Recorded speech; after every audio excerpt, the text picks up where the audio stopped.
Não dá para falar de alimento sem pensar na natureza, não dá para pensar no maior elo entre as plantas e o alimento, que são os insetos. Não dá para falar de uma natureza, de um mundo completo, sem falar dos agentes polinizadores, sem falar do mel, sem falar de um cara que eu tenho como uma grande referência na minha vida, e mais legal do que ele ser quase um ídolo para mim, é saber que ele é mais novo do que eu e que as novas gerações vão e podem nos ensinar.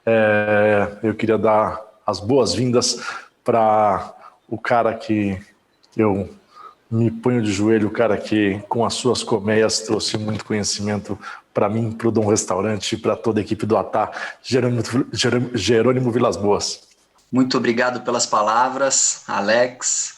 É um prazer, uma honra estar com vocês aqui nessa tarde. Queria agradecer o Fruto pelo convite, o Basque Culinary Center também. Enfim, fazer um agradecimento especial para todo mundo que está trabalhando na tradução simultânea hoje, porque é um privilégio num evento internacional como esse eu ter a oportunidade de falar minha língua materna, que é o português. Bom, na sessão de hoje, a gente vai falar sobre biodiversidade. Vou falar sobre biodiversidade, que é a diversidade da vida, a diversidade dos genes, das bactérias, das plantas, das frutas, enfim, até o coronavírus é biodiversidade. E embora o conceito de biodiversidade, na verdade, a nossa percepção das formas de vida, ela seja tão antiga quanto a própria consciência humana, é relativamente recente esse conceito de biodiversidade. Ele foi mais difundido a partir de 1992, a partir da Convenção da Diversidade Biológica, que foi idealizada numa das conferências das Nações Unidas sobre o meio ambiente, que inclusive aconteceu no Rio de Janeiro. E é interessante a gente pensar que sim, foi só no final do século XX que a gente reconheceu de alguma forma a importância da biodiversidade e incorporamos esse conceito em políticas públicas e acordos internacionais. Mas o que a gente sabe também é que a gente está vivendo uma crise da biodiversidade, que desde a década de 1970 a gente perdeu mais de 60% das espécies existentes no nosso planeta, o que não é surpresa para ninguém. Agora, o que talvez não seja tão claro para todo mundo é o fato de que, até mais acentuada que a própria extinção das espécies, é a extinção do conhecimento que a humanidade tem sobre a natureza. E aqui eu não estou falando de conhecimento científico, eu estou falando de conhecimento empírico, sobre a percepção diária que a gente tem do mundo que está em volta da gente, do nosso quintal e, sobretudo, daquilo que a gente come. O exemplo que o Alex deu hoje sobre o conhecimento das pessoas do que é um pé de laranja é muito simbólico em relação a isso. É claro que o nosso meio de vida urbano e o nosso acesso à tecnologia são causas claras dessa alienação, mas existe um fator mais sutil, existe uma construção cultural que a gente nem se dá conta, que é o conceito de que para proteger a biodiversidade, o homem precisa estar fora dela. Criamos parques nacionais, criamos reservas ecológicas, confinamos a natureza em uma porção de hectares, contemplamos a natureza e a gente não se sente fazendo parte dela. Felizmente, a gente está se dando conta disso. Existem setores da sociedade mobilizados e problematizando essa relação e essa alienação, e um destes setores é a gastronomia. Até por isso que a gente está aqui hoje reunido. E a gastronomia, de fato, é um instrumento poderosíssimo para conectar as pessoas e a natureza. Uma coisa interessante e que, de certa forma, está associado com essa nossa alienação é que no dia a dia da gente que trabalha para buscar ingredientes, viabilizar cadeias de produção, ou seja, de colocar a biodiversidade no mercado, é muito comum ouvir uma pergunta, que é: promover o comércio, o consumo da biodiversidade não ameaça a biodiversidade? E, na verdade, é justamente o oposto. Desde sempre a espécie humana usa a biodiversidade e come a biodiversidade. Por meio das mãos de agricultores, extrativistas, surgiram incontáveis variedades de plantas e raças animais que integram o nosso dia a dia. A biodiversidade, ela não é só da natureza, ela não é só selvagem, ela é também uma construção cultural, uma construção social, inclusive é a partir disso que existe e é difundido o conceito daquilo que a gente chama de sociobiodiversidade. Para ilustrar um pouco essas contradições da relação do homem com a natureza, eu gostaria e estou aqui hoje para falar um pouco das abelhas, né? E hoje em dia, se a gente pergunta para alguma pessoa o que vem na cabeça dela quando a gente pensa em abelha, isso pode ser em qualquer lugar do mundo, essa pessoa provavelmente vai falar daquele inseto amarelo e preto dotado de um temível ferrão. Essa é a única abelha que as pessoas conhecem, a abelha do mel, né, cientificamente chamada de Apis mellifera, inclusive no Brasil e nas Américas, onde essa abelha nem sequer é nativa. Antes do processo de colonização das Américas, a abelha do mel não existia aqui. E a grande questão é que, apesar da gente conhecer essa única espécie de abelha, existem mais de 20 mil espécies de abelhas no mundo. Abelhas de todas as formas, cores, tamanhos, e que nem todas produzem mel, nem todas vivem em grandes colônias, mas são todas abelhas. E eu queria destacar um grupo específico entre esse universo enorme de 20 mil espécies de abelhas, que são os meliponíneos, conhecido pela ciência, ou as abelhas sem ferrão. Sim, existem abelhas sem ferrão. Elas são nativas de regiões tropicais e subtropicais da Terra. A grande maioria das espécies está no Brasil e essas abelhas também produzem mel. Elas produzem mel e elas têm sido criadas por populações tradicionais, povos indígenas, há muito tempo, né? Cristóvão Colombo, quando chegou nas Américas e descobriu o Novo Mundo, os maias e os astecas já estavam criando abelhas nativas tropicais para a produção de mel e exploração de outros produtos, como pólen. A mesma coisa se aplica aos povos indígenas amazônicos e sul-americanos.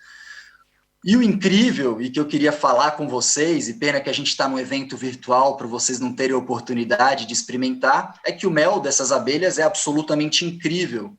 Muito diferente do mel, da abelha do mel ou da Apis mellifera. Ele é um mel menos doce, ele é um mel mais ácido, e ele é um mel que conta com um complexo conjunto de atributos sensoriais oriundos do processo de fermentação que naturalmente acontece dentro das colônias. Se a abelha do mel tradicional desenvolveu a desidratação ou a retirada da água como método de conservação do mel em regiões mais secas, na Europa ou na África ou na Ásia, de onde elas são nativas, por exemplo, as abelhas nativas do Brasil e de outras regiões tropicais, que vivem num clima totalmente úmido, né, elas desenvolveram outro método de conservação. Não seria evolutivamente eficiente essas abelhas desidratarem o mel num ambiente úmido e onde a tendência da umidade é equilibrar? Então, elas desenvolveram na evolução um outro sistema de conservação do mel, que é a fermentação. Então, quando a gente encontra essas abelhas na natureza e retira o mel na natureza, a gente já encontra esse mel fermentado. O que a gente faz com leite a partir dos queijos ou com o vinho para conservar as uvas, as abelhas já fazem há muito e muito, muito tempo. Me arrisco a dizer que elas são, né, uma das inventoras do processo de fermentação dentro dessa lógica que a gente usa de conservação de alimentos. Para conservar o néctar, que é a sua principal fonte de carboidrato, na evolução, as abelhas tropicais desenvolveram sistemas de conservação baseados na fermentação. A questão é que essas abelhas produzem uma quantidade muito pequena de mel, né, e têm sido marginalizadas justamente porque não tem, assim como a Apis mellifera, que é um superorganismo, a capacidade de se colocar no mercado agropecuário como numa posição capaz de atender às expectativas do nosso mercado agrícola, que é baseado na grande escala, na lógica da indústria. Então, esse mel é produzido localmente, por populações locais, e que tem transmitido seus sistemas de produção a várias e várias gerações. E é interessante a gente pensar que em bares e em restaurantes, né, é muito comum a gente ver servir uma salada com mel, ou um pão de mel, ou um drink com mel. Mas de que mel que a gente está falando? De que abelha que a gente está falando? De que flores a gente está falando? Não existe mel, existem méis, é plural. Não existe abelha, existem abelhas, é plural. Né? Mas como vocês sabem também, as abelhas não são importantes só pelo mel, elas desempenham um papel chave na polinização, que é uma das etapas de reprodução das plantas.